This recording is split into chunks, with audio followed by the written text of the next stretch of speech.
All right, so today's gospel moment is brought to us from chapter 16 of the gospel explained by the Spiritist Doctrine.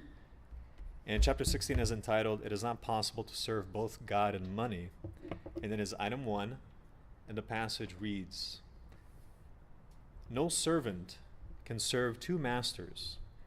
Either he will hate the one and love the other, or he will be devoted to the one and despise the other.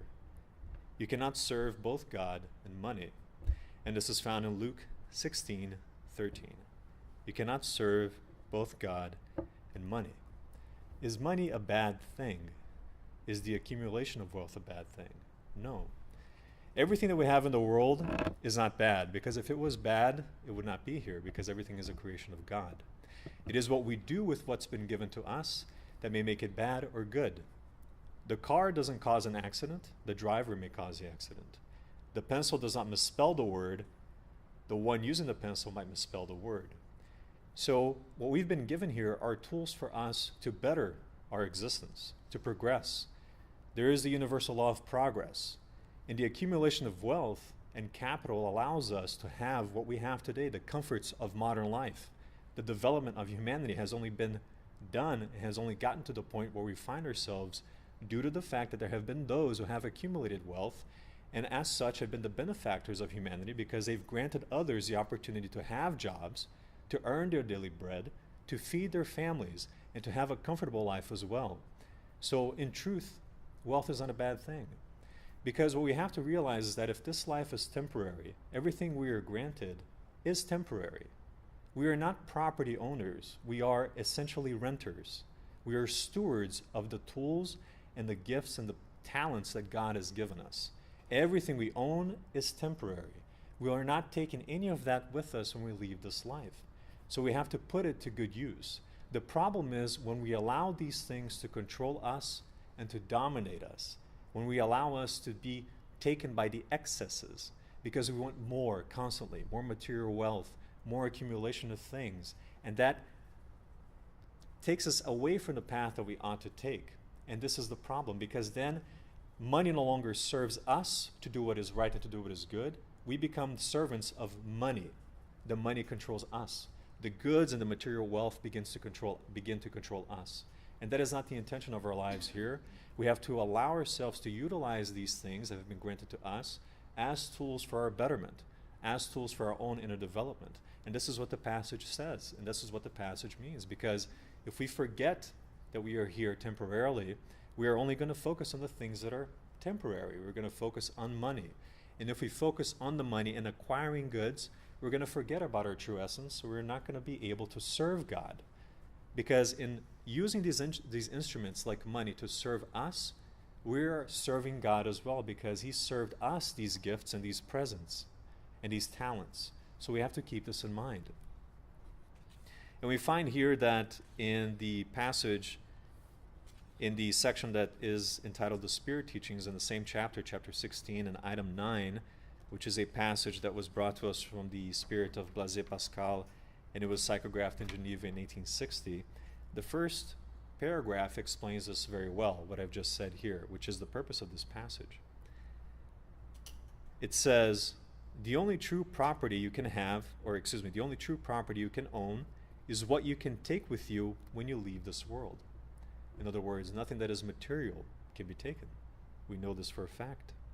What you find on coming to earth and what you leave on departing it, you can enjoy only while you are here.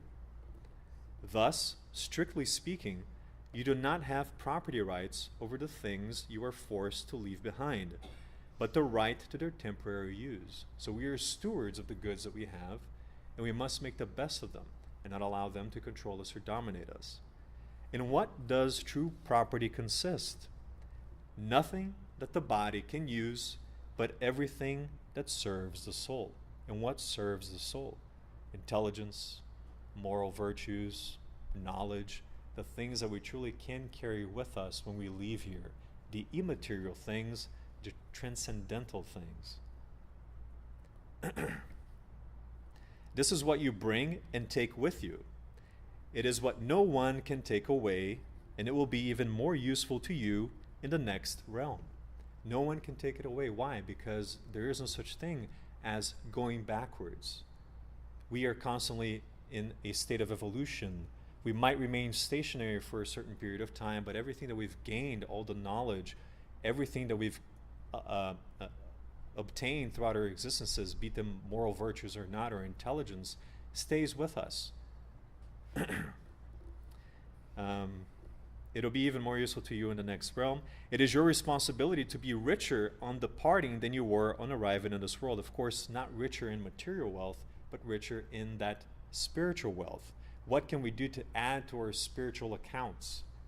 We have in these works, in these books from Kardec, in so many good works, these words that are true treasures.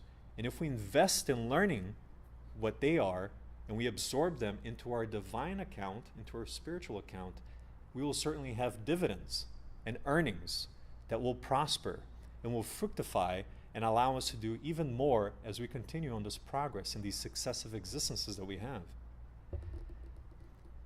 Because your future depends entirely on the qualities you gain in the present life. Think, if you will, of travelers to a far-off country. These travelers put in their luggage only things they will need in that country. They do not worry about what they cannot use. And this is what we need to focus on. Not the excesses of what we need, we think we need, but we don't have at the moment. What do we truly need in order for us to succeed in our individual missions? Do we really need that extra thing, or are we okay with what we already have? Because God gives us that which we truly need to succeed in life. Because if He granted us everything we wanted, we would be in a very sorry state, because it would be too easy and it might deviate us from that true path, because it would take our attention away from what we truly need to do, which is focus on that which we can only take with us outside of the material realm. They don't worry about what they can't use. So be like those travelers in regard to your future life, and provide yourselves only with that which will benefit you there. So this is what this passage is all about, and I thank you very much for your attention.